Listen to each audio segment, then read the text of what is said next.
Jadi begini, untuk penetapan partai politik peserta pemilu 2024 itu di Undang-Undang Nomor 7 2017 kan ditentukan bahwa paling lambat 14 bulan sebelum hari pemungutan suara. Pemungutan suara kita kan sudah kita tetapkan hari Rabu 14 Februari 2024. Jadi kalau dihitung mundur 14 bulannya itu jatuhnya 14 Desember 2022. Nah, yang namanya penetapan partai politik itu diawali dari rekapitulasi hasil verifikasi faktual oleh KPU Pusat. Nah, apa yang dikerjakan KPU Pusat itu kan hasil laporan dari rekapitulasi hasil verifikasi tingkat provinsi, dan KPU Provinsi juga menggelar rapat pleno untuk rekapitulasi itu hasil verifikasi kabupaten kota. Jadi sesungguhnya semua partai politik ya itu kan kita asumsikan kan punya pengurus di kabupaten kota yang didaftarkan dan di provinsi. Di provinsi pasti punya karena salah satu syaratnya itu. Dan kami juga mengasumsikan harus berprasangka baik, berhusnuzon bahwa pengurus partai ini bekerja dengan baik. Kalau dia bekerja dengan baik, sesungguhnya sudah tahu di kabupaten mana tidak memenuhi syarat karena apa, kemudian rekapnya di provinsi jadinya memenuhi syarat atau tidak, kalau yang tidak memenuhi syarat di daerah mana karena apa.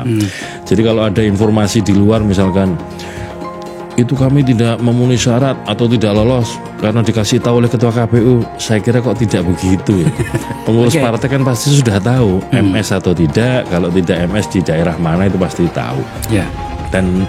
Dan kemudian karena di dua provinsi, di NTT dan Sulawesi Utara ya, di beberapa kabupaten itu dinyatakan tidak memenuhi syarat untuk verifikasi faktual keanggotaan, maka kalau direkap ke atas kan menjadi di dua provinsi itu.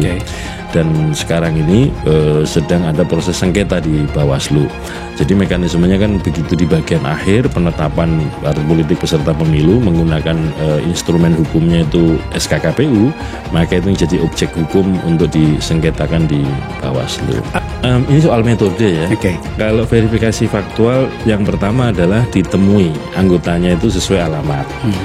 Kalau tidak dapat ditemui, yang namanya orang kerja atau ada situasi lain kan sangat memungkinkan itu. Kemudian yang kedua dikumpulkan oleh LO partai dan kemudian diverifikasi di tempat yang sudah ditentukan. Nah, kalau tetap tidak bisa dikumpulkan, metode ketiga adalah video call. Video call ini sebenarnya kan metode ini sudah kita pakai juga ketika zaman pilkada COVID ya. Kalau ada calon perseorangan atau calon independen itu harus ada pendukungnya sekian, diverifikasi kan salah satu metodenya itu. Kemudian yang berikutnya lagi dimungkinkan dilakukan video recorded. Misalkan nama saya mohon maaf ya, Akbar Faisal, saya anggota partai ini KTP dan KTA saya sambil direkam. Ini yang dimaksud Bang Akbar tadi itu. Nah, ini yang kemudian kalau ada yang menggunakan metode ini itu oleh pengurus partai di tingkat kabupaten kota ya atau DPC itu diserahkan kepada KPU. Situasinya begitu. Nah, kalau yang itu mohon maaf ya, kami memperlakukan semua begitu. Artinya kami melakukan setara seperti itu. Tidak ada kemudian yang ini diterima, ini ditolak. Tidak punya kader memang ada kesulitan. Ini tantangan bagi PAN. Sehingga untuk mendapatkan itu PAN harus mencepat mentekoper, mengakuisisi bahwa Erik adalah PAN adalah Erik. Kalau misalnya itu bisa lagi dinaikkan kelas, misalnya Erik Efek itu akan berkontribusi tidak terjadi split ticket voting untuk peningkatan elektabilitas PAN, ini patut disyukuri oleh PAN gitu, karena itu juga momentum yang paling tepat.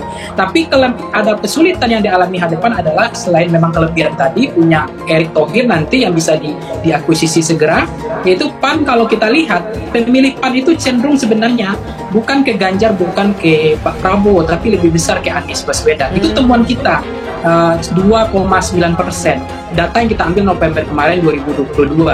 Nah, cuma memang kalaupun ini menjadi tantangan bagi PAN untuk memastikan bahwa ini tidak masalah bagi PAN karena memang punya kader nanti Ganjar tidak diwakafkan tapi diambil sebagai kader PAN, ini menarik akan menjadi mungkin efek ekor jas itu bisa dinikmati oleh PAN karena hari-hari memang mental bertarung PAN kan ada masalah di situ. Misalnya kalau PAN mengusung yang bukan kader ya, tentu caleg daripada itu kader-kader PAN, caleg PAN mentempanyekan kader orang lain.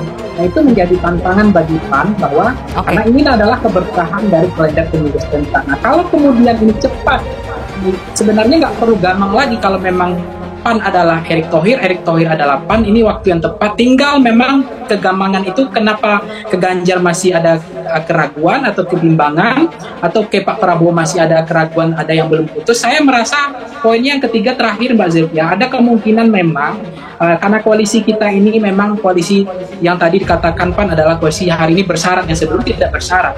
Tentu ada juga, saya nggak tahu apakah memang koalisi ini betul-betul PAN hanya menyodorkan soal cawapresnya. Kalau cawapresnya klik maka oke, kita lanjut, tapi kalau enggak kemungkinan ada juga keberkahannya kalau calegnya wakil presiden dari Pak Erick nggak jadi, itu akan kemungkinan Pak Prabowo juga tetap akan kuat jadi poros. Kan poros KIB dianggap sudah bubar karena Golkar, kemudian dianggap PAN juga sudah seperti ini, P3 sudah. Nah, tinggal hari ini ada 3 poros KIB. Penguasa dituduh makin bermain kasar ke pencalonan Anies. Bukti-bukti ini ditunjukkan. Merebut kekuasaan itu sah saja. Anggota Komisi 3 DPR RI Beni Kaharman membongkar perihal kecurangan pemilihan umum atau pemilu yang dilakukan oleh rezim penguasa saat ini. Beni yang merupakan bagian dari Koalisi Perubahan untuk Persatuan KPP menilai penguasa semakin bermain kasar dalam melakukan kecurangan pemilu. Kecurangan pemilu oleh penguasa sekarang makin kasar dilakukan untuk mematikan langkah koalisi pro perubahan. Ujar Beni dikutip Suara Liberté dari akun Twitter _Beni Harmain ID pada Rabu 7 Juni 2023. Adapun kecurangan tersebut dilakukan dengan mengubah sistem pemilu di tengah berjalannya tahapan pemilu yang akan berlangsung. Selain itu, rezim penguasa juga berupaya memperlemah koalisi partai politik dari kubu oposisi yang mengusung mantan Gubernur DKI Jakarta, Anies Baswedan sebagai calon presidennya. Di antaranya dengan mengubah sistem pemilu di tengah jalan, selain dengan memperlemah parpol koalisi yang dengan tegas dan lantang menyuarakan perubahan dengan mengusung mantan Gubernur DKI Anies Baswedan sebagai capresnya. Ujar Beni, penguasa dituduh makin bermain kasar ke pencalonan Anies. Wakil Ketua Umum Partai Demokrat itu kemudian mengatakan bahwa merebut kekuasaan di negara yang menganut sistem demokrasi adalah hal yang sah, dengan catatan jangan mematikan penantang.